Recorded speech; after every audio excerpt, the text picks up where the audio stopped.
Hey everyone, my name is Shirley and I'm going to be starting my first year at medical school this summer. I've compiled a list of 10 tips that will hopefully help you get your own acceptance letter. Some of these, like maintaining a strong GPA, are no-brainers, but they're a lot easier said than done, so I'll be giving you some tips on these tips. Please understand that this is not a comprehensive guide. These tips may help you get accepted, but just because you check off all these boxes does not necessarily mean you'll get in. On the other hand, just because you don't follow these recommendations doesn't mean you won't. Each person's journey is different, which is the beautiful thing that brings diversity to the medical field. Alright, so with that, let's begin.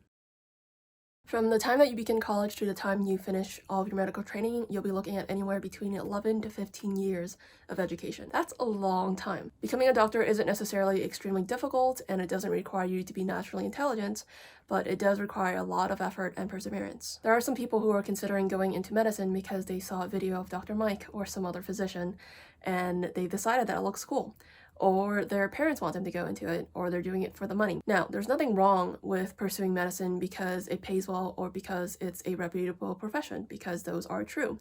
However, those can't be your only reasons. So you need to discover your why. You need to have a good reason for pursuing medicine, because there will be times of doubt, of feeling like there's too much work, of burnout. And you'll need a strong reason to fall back on when those times come, a reason to keep pushing forward when the going gets tough, because trust me, it will. And I'm not saying that to scare you, but medicine is not an easy path. It's not insanely difficult, but it is hard. It is rewarding, but it requires a lot of work. So, how do you discover your why? Well, these are my recommendations.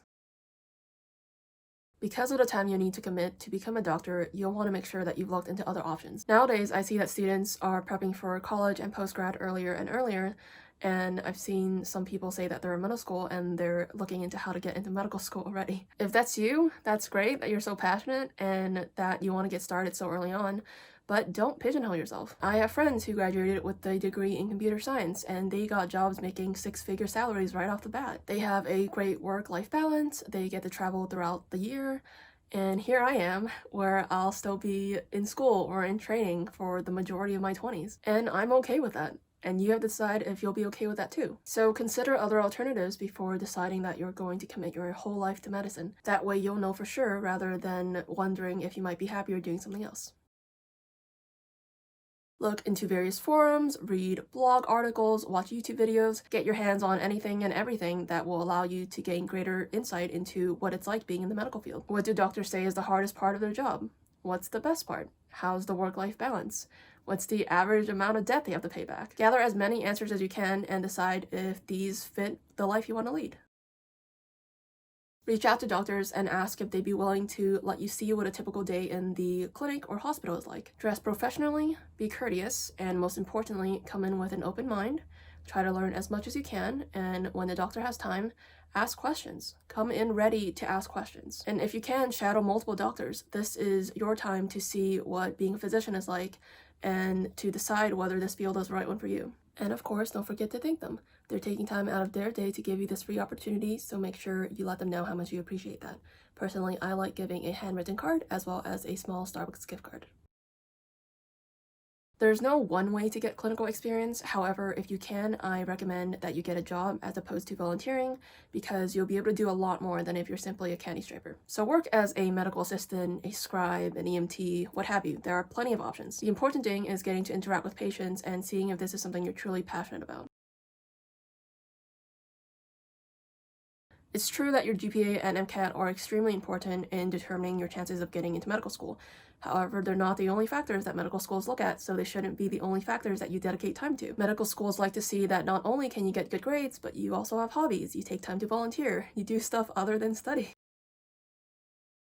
College can be a challenging time. It can also be a very fun time. You're going to want to study hard, but you'll also want to take time to explore hobbies, to make friends, to join clubs on campus, to just enjoy these 4 years. I had some of the best times of my life in college. Don't miss out on life. There are students with stellar GPA MCAT scores who don't get in because when all they do is study 24/7, it shows, especially during the interview when they're not able to form that connection with the interviewer because they haven't taken the time to develop those interpersonal skills. Yes, I want a doctor who knows the best and latest medical practices, but I also want a doctor who is kind and caring and understanding. Take time to grow as a person. Once again, becoming a physician requires over a decade of school and training. If all you do is study or work 24/7, you will burn out sooner or later. Your mental health is important, so it's good to have hobbies and interests outside of medicine. It'll also help you get through medical school once you do get in. I've heard that medical school is like college, but on steroids, so taking care of your mental health is going to be vital in regards to helping you do well while staying sane. So this one's a no-brainer, but it's a lot easier said than done, so here are some tips to get and maintain a strong GPA. If you're watching this before you start college, I recommend taking it easy your first quarter or semester. High school is different than college and it's going to take you some time to adjust. Do not make the mistake of overloading your schedule by taking a bunch of classes and taking on a bunch of extracurriculars and then wondering why you didn't have time to study or why you're doing so poorly. First, take a few weeks to adjust and maybe join a club or two, determine how to get into the flow of life at college, and then start adding things to your schedule once you've gotten a handle of things. Also, the more classes you take and the more classes you don't do well in, the harder it is to raise your GPA. I think I had to retake 4 classes as well as take 4 additional classes and get A's in all of them to raise my GPA by like 0.2. It's a lot easier to get a good start and try to maintain a strong GPA instead.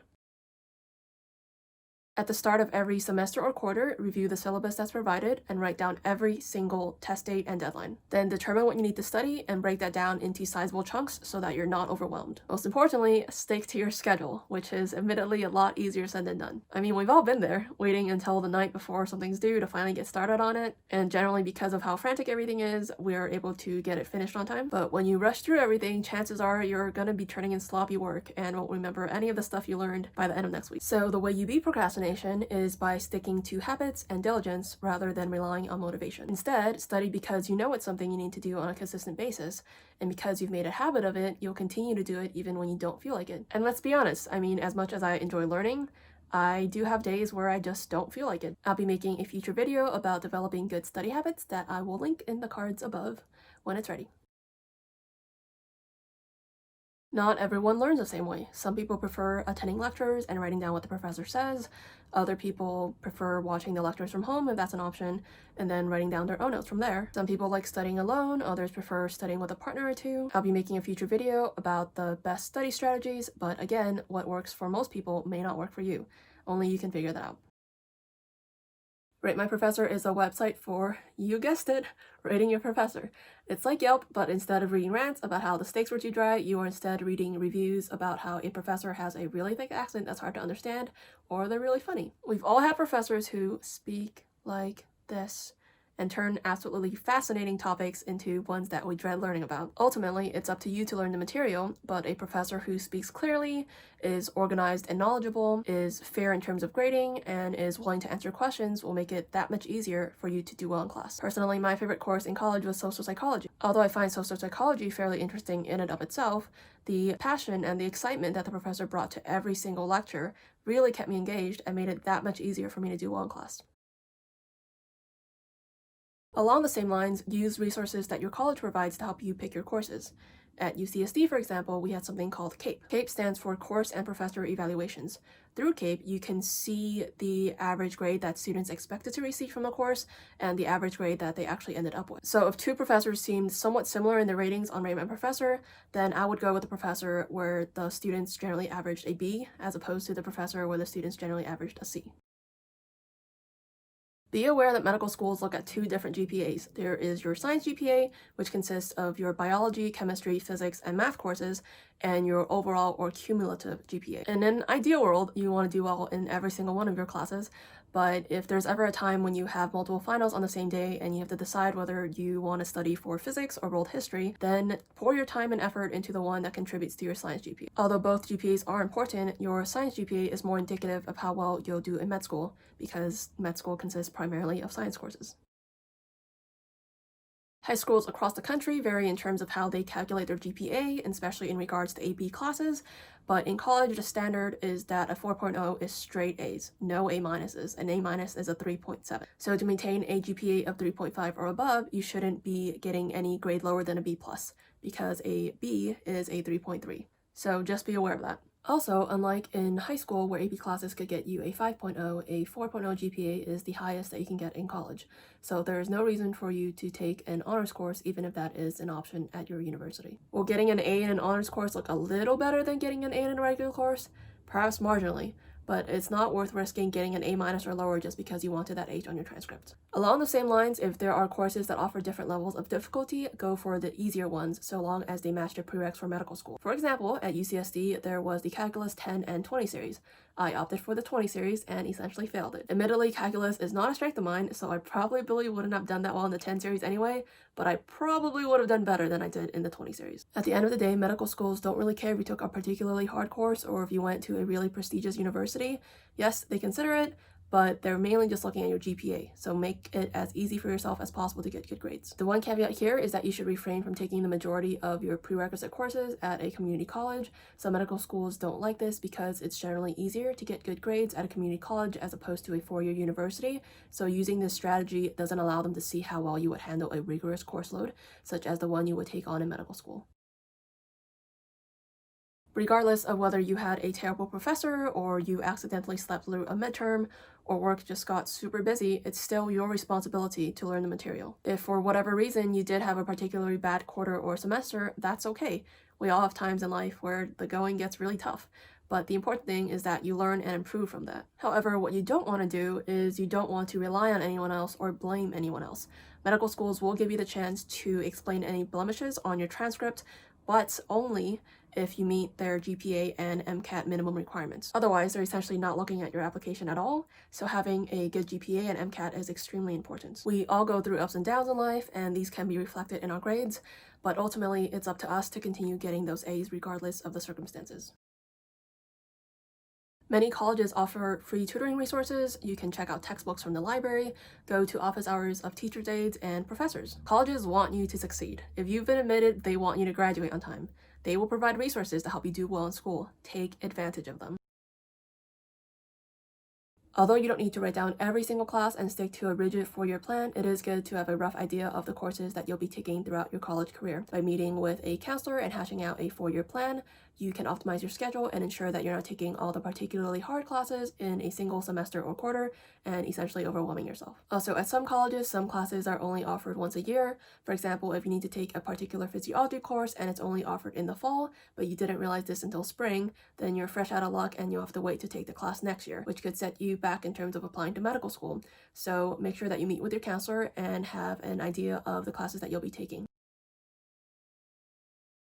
Knowledge builds upon itself. Many upper division courses require you to know stuff that was taught in lower division courses, meaning if you got an A in a class but did so by cramming every night before the test, you might be in a tough spot in the future when you have to recall that material for another course but you can't remember anything. Also, when you study to learn, everything just clicks better. You're not just trying to memorize these facts, but you're also seeing how they're related to other facts and how they all form a bigger picture. Most importantly, you're taking these classes because they'll provide you with information that you'll potentially use as a doctor. And when a patient comes in to see you, they're not going to care that you got an A on your physiology midterm because you were able to regurgitate the differences between myosin and actin. They're going to care about whether you're able to apply the information that you have and come up with a proper diagnosis and treatment plan.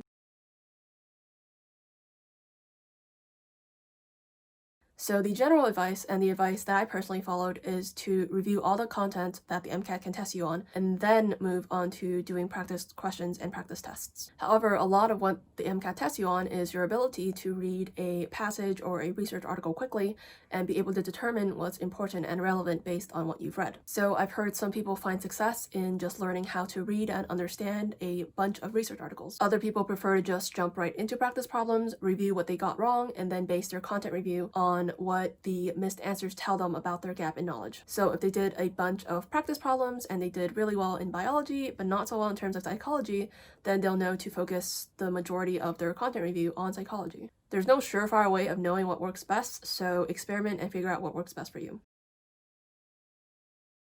If you get a low score on your first try, then by all means, retake the test once you have dedicated enough time and enough effort to ensure that you'll get a higher score. However, if possible, study as much as you can and take as many practice problems and practice tests as you can so that you're able to get a good score the first time around.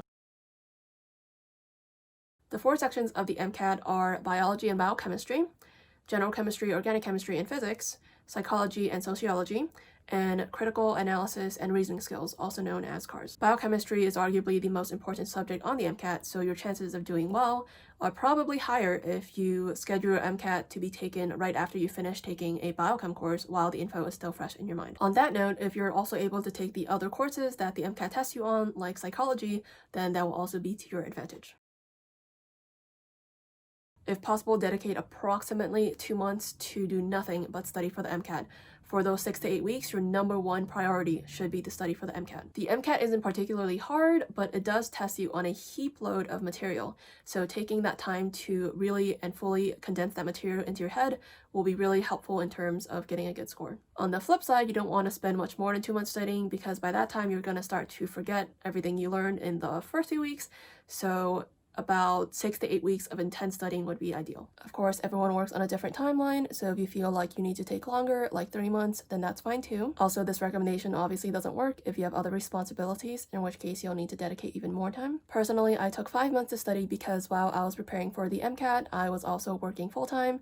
I had another part-time position, and I was retaking organic chemistry and general chemistry. Find a schedule that works for you, but if you can, dedicate approximately 2 months to intensely study. Personally, I used Kaplan books and then made my own flashcards using Quizlet, but that's not the only way to go. There's a variety of preparatory material out there. Some people prefer Anki, some people prefer teaching that material to someone else, others like watching YouTube or Khan Academy. Just because someone who scored well on the MCAT used certain books or certain resources does not mean that you'll also do well by using those same resources, so find out what works best for you. The MCAT asks a lot of questions based on passages and your ability to understand those passages, so simply being able to memorize and regurgitate information will not be enough. You have to know how to apply that information, and you have to know how to rearrange that information to align with the questions that the MCAT asks you. The best way to get into that mindset is by taking a bunch of practice questions so that you can get a feel for what the MCAT wants you to know. AAMC offers practice questions on their website. They are a great resource, so I highly recommend using that. For additional practice questions, I recommend using UWorld because they offer a more in-depth explanation for questions that you got wrong. Including breaks, the MCAT is a 7.5-hour test. That is long. Few people have ever taken such a long test, and after a few hours, it can feel like your brain is dying. So it is important to get your brain accustomed to such a long test so that when the time comes, you'll be able to remain focused throughout the exam. So take as many practice tests as you can, especially from the AAMC website, because not only will they help you get accustomed to the length of the test, but they will also give you a fairly good idea of how well you'll score on the actual MCAT. You should spend more time reviewing wrong answers than you do taking practice tests. There's the old saying that practice makes perfect, but actually no, it doesn't. If you go to the gym every day, but you have terrible form, you're not perfecting anything no matter how many repetitions you do. Similarly, taking a bunch of practice questions, but getting a lot of them wrong and not understanding why doesn't help you improve at all. So with every question that you got wrong, go over why you got it wrong. Did you misread the question? Did you run out of time? Was there a term you didn't know? Something you need to review? By going over the questions that you got wrong, you can determine what it is that you're struggling the most in and take the time to improve that specific gap in your knowledge or skills. That way, instead of wasting time reviewing everything, you can make targeted and efficient improvements. CARS, or the critical analysis and reasoning section, is the section that I've heard some people say you either do really well in or you don't, because it's hard to practice. Unlike the other sections, there's no content that you can review because it's simply testing how well you comprehend what you read. Without wanting to make it seem like I'm bragging, I did score in the 98th percentile for CARS after only taking a few practice questions, meaning I didn't spend that much time studying for it. Now, my number one tip is to focus on the passage. Regardless of what question they ask you, do not base your answer on anything other than what is found in the passage. For example, if there's a question about rice, and for whatever reason, you are a rice expert, you know all about rice, and you read the question and you know the answer based on your previous knowledge, but you cannot find evidence for that answer in the passage, then do not take that answer. CARS isn't testing you on what you know, but rather on how you're able to acquire and analyze information that's given to you. 100% of the time, the answer will be in the passage, and you need to make sure that you find it before making your final decision.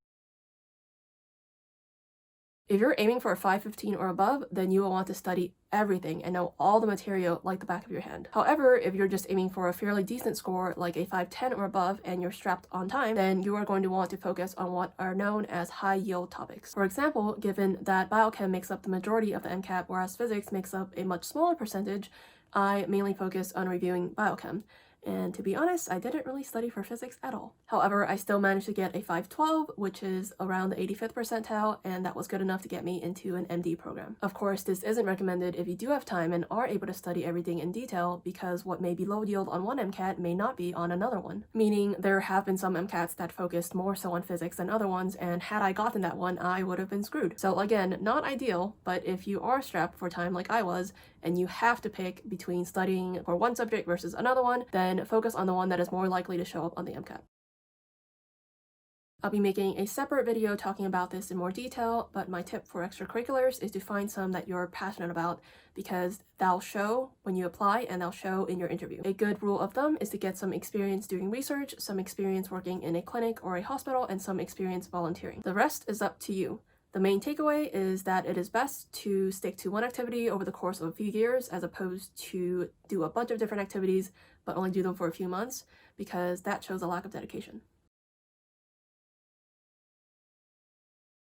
Sometimes it can feel lonely when you feel like you're constantly working, studying, volunteering, or doing something else to make for a strong medical school application. By joining a pre-med club, you'll be surrounding yourself with other people who are also putting in those hours and can understand how difficult it can be at times. You'll also be able to ask for advice from upperclassmen as well as actual medical staff, because a lot of pre-med clubs will bring in healthcare professionals to come speak about their experiences. This is also especially helpful if you're like me and you come from a family that knows nothing about medicine.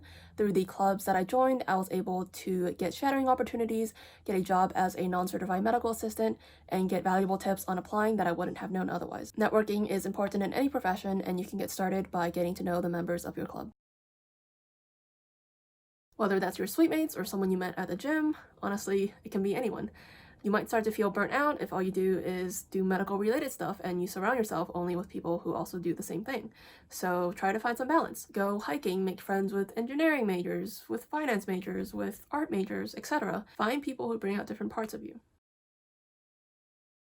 College can be a really stressful time, especially around finals week, so make sure that you find ways to cope with the stress. Personally, I enjoy going to the gym, obviously not during these times, or going for a jog around the neighborhood to release all of that pent-up energy I have. Exercise is a great way to deal with stress, and I highly recommend that everyone take up some form of aerobic activity, even if that means just walking around your block. Regardless of what you end up doing, you want to find a healthy outlet for your negative emotions.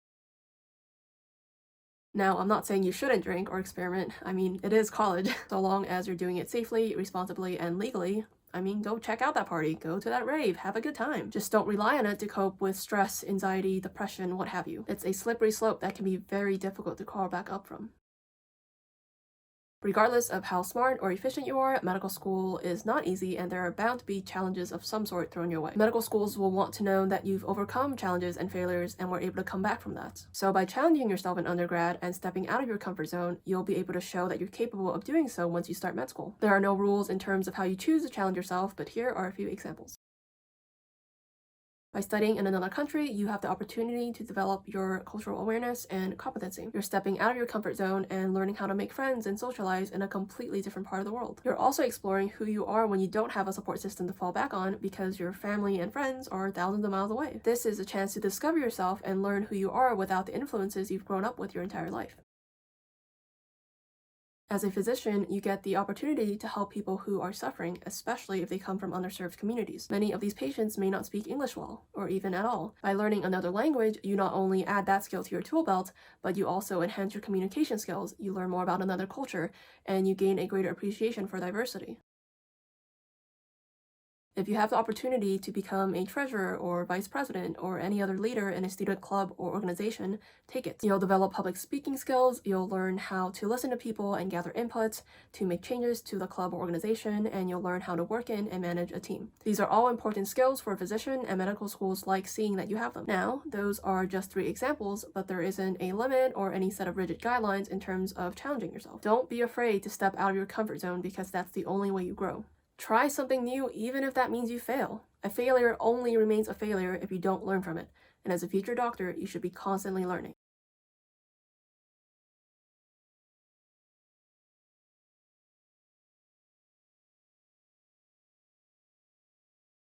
Only about 40% of people that apply to medical schools get in.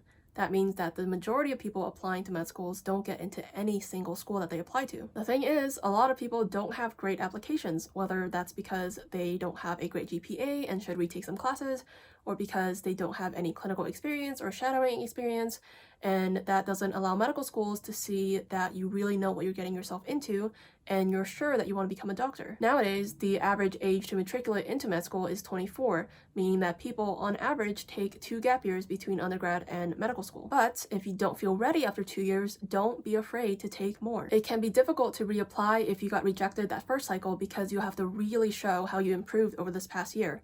So don't be afraid to take the time and make sure that you're a really strong applicant before applying. Once you start med school, you may not have time for much else until you finish all of your medical training. Even though there are summers and breaks, many students choose to take that time to do research so that they are more competitive when it comes to applying to residency. So now would be a great time to travel, to spend more time with friends and family, and to pursue other hobbies and goals. Take a break so that when you finally start medical school, you're going in with a fresh mind and you're ready and eager to learn. I will make a separate video going into more details that I will link in the cards above once it's ready, but until then, my tip is to write a personal statement that is unique to you. Medical schools receive thousands upon thousands of applications. This is your chance to stand out among those thousands, especially if your stats are less than stellar, so make it count. The goal here isn't to get letters of rec from people with more prestige, like a well-known professor or a physician, but instead to get a letter of rec from someone who's gotten to know you well. If you are able to get someone who matches both of those descriptions, then more power to you. That's great. However, if you have to pick one, then pick the person who would write a stronger letter of rec that really showcases what kind of doctor you would become. Now, to get such a letter, you do have to establish a connection. So go to office hours, ask questions, get to know them. Some professors will write a letter of recommendation for any student, which is very nice of them, but it won't be doing you any favors because it will be a generic letter that doesn't really highlight your personal strengths. So when you're ready, ask them if they would be willing and, most importantly, be able to write a strong letter of rec for you. Key word here is strong. Also, people are busy. Ask ahead of time and give them a deadline that's a few days earlier than your actual deadline so that you have time to remedy any mishaps or remind them if they forget. Personally, I ask all of my letter writers at least 2 months in advance, and I would occasionally send them an email or some other reminder every once in a while. I also sent them my resume and personal statement so that they would have a better idea of who I am as a person, as well as what I do outside of the context that they know me in. This will make it easier for them to write the letter, and since they're doing you the favor, anything that you can do to help facilitate the process will be appreciated. If you're applying to both DO and MD schools, I recommend using Interfolio, which is a website that stores your letters of recommendation. That way, once your letter writer uploads their letter, you can use that to apply to both MD and DO schools without having your letter writer submit individually to both AAMCAS and AACOMAS. Also, on the off chance that you need to reapply next cycle, you'll still have those letters of recommendation ready. Just make sure that you end your subscription as soon as possible because they will automatically charge you for renewal. And lastly, just like with the people you shadowed, don't forget to say thank you. Writing a strong and personal letter of recommendation does take a lot of time, and expressing your gratitude can put a smile on their face. The application cycle opens around early May of every year. Before the cycle opens, you want to make sure that you're prepared to apply. You want to make sure that you've gathered all your letters of rec, that you have finished all of your prereqs, that you have narrowed down which schools you want to apply to. Essentially, you want to make sure that you've dotted your I's and crossed all your T's before you apply so that you're not scrambling to get everything done at the last minute. That's not the sort of energy or mentality that you want to show med schools. You want to show them that you have prepared for this and that you are ready to take on the next step of your medical journey. So the way my school worked is that if you failed a course and then retook it, it will replace your original grade. For example, I got a D in calculus in my freshman year, and I retook it and got a C minus. I know, not great. Point being that D was not taken into account when UCSD calculated my GPA. However, that D remained a D and was taken into consideration when MCAS calculated my GPA. Chances are the GPA that your college transcript gives you will be different than the GPA that MCAS will calculate for you. So use a GPA calculator. I'll link one in the description below. Use that calculator to get a fairly accurate estimation of what your GPA will be when the MCAS calculates it, to ensure that there's no deviation from your college GPA that could put you below the cutoff for some schools.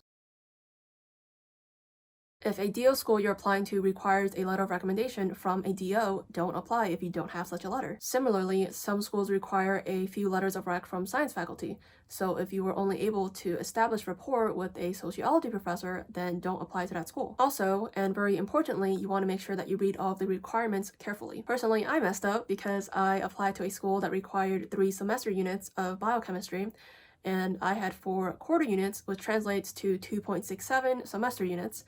So I was rejected a few days after submitting my application, meaning that they didn't take the time to read anything else because I didn't meet the minimum requirements. That was money I could have spent towards another application or some burritos. Do not make that mistake. Make sure you meet all of the prereqs. Think of the burritos. For those that apply later, many of these spots have already been taken, and what might have been an acceptance had you applied earlier will now instead be a rejection. For example, I had gotten my first interview by the end of July, and I knew some people that still hadn't submitted their application. So, apply early. If you're waiting for something like an MCAT score or a grade from a class you retaken, what you should do is you should apply to a single school that you don't care too much about. It takes a few weeks for your application to get verified, meaning that MCAS takes the time to review your transcript and make sure that you input all of your grades from your transcript onto the MCAS application correctly. By submitting to that first school, by the time you get your MCAT score or that class grade, you'll hopefully be verified and be able to submit your application immediately without applying too late. The reason to only apply to one throwaway school as opposed to submitting all of your primaries early is on the off chance that you bomb the MCAT. If you have a strong application otherwise and have taken a decent number of practice tests, then it's unlikely that your actual MCAT score would deviate too much from your average, and you can feel fairly safe in terms of applying to one throwaway school. However, there's always a chance of doing poorly on the MCAT, so by applying to only one school, you wouldn't be considered a reapplicant to all the other schools you'd apply to in the future. Unless you're okay with potentially getting rejected and having to apply another cycle, do not apply to just 1 or 2 schools. Now, I'm not saying you should just take a shot in the dark and apply to over 100 schools, but by applying to more than a handful of schools, you'll increase your chances of getting in somewhere. Of course, you do want to read up on every single school that you're applying to, and that not only can you imagine yourself potentially going in if you are to be accepted, but that they would at least review your application. For example, if you look at the class profile of some schools, you'll see that 99% of their admitted students are in-state applicants, so your chances of getting in as an out-of-state applicant are practically non-existent, so you would be better off applying elsewhere. Similarly, you want to make sure other factors align. For example, if your GPA is a 3.5 and your MCAT is a 505, then you may be able to get into a DL school, but you'd essentially be wasting your time and effort by applying to Harvard. Some medical schools require you to take CASPER, which is a situational judgment/ethics test. There's not much need to prepare for the test itself, although if you would like, you can look up some ethical questions online. My main tip is to increase your typing speed. CASPER is timed, and for those of you that type slow, you may not get the chance to write down all of your answers. I would say a good goal is to aim for at least 70 words per minute. Also, it takes CASPER 3 weeks to process and send out your results to schools. Make sure you sign up to take the test early so that the scores will be available by the time that you're verified and your application isn't delayed. Some schools just want your money, so they're going to send out secondary applications to every single person that applies, regardless of whether they meet the minimum requirements or not. Other schools will screen applicants before sending out secondary applications so that you're not just wasting time answering questions for a school that you have no chance of getting into. Regardless of the timeline, you'll hopefully be getting secondary applications after you submit your primary one. Depending on how many schools you apply to, you might be looking at dozens of essays to write. Many schools have the same prompts from year to year, so if you go on online forums, you can see what they asked last year and start typing up your response so that by the time the secondary application does come in, you'll be able to submit it right away. Again, the earlier you apply, the better. Writing responses for dozens of secondaries can be a long and tedious process, especially for those that at the end of the day would be happy to get into any medical school. However, you do want to take the time to write unique secondaries for every single one of your schools. You've already spent at least 3 years trying to get ready to apply to medical school. Do not mess up your chances by trying to sprint to the finish line. Go to forums, check out the school website, do as much research as possible on that particular school so that you can write a secondary that could only be essentially used at that school. Medical schools want to know why you chose them specifically. They can sense laziness, so do not copy and paste responses. For example, if they ask why you want to go to that particular school, include the name of the school in your response instead of just saying, I want to go to your school, because that is an answer that you can copy and paste. Then in your reasons, include as many specific components of that school as possible. I'll be making a separate video about this. For now, as cliche as it sounds, my advice is to just be yourself. You want to go to a school that likes you for you and not for some answer that you copied off the internet. You're going to be spending the next 4 years of your life here, so you want to make sure that it's a good and genuine match. Alright, so those are my 10 tips. I hope that you found them useful. If you did, please give this video a thumbs up and subscribe. If you have any questions, feel free to leave them in the comments below, and I will try to answer them to the best of my ability. Thanks for watching, and I will see you next Sunday. Until then, I surely hope that you will take care of your health.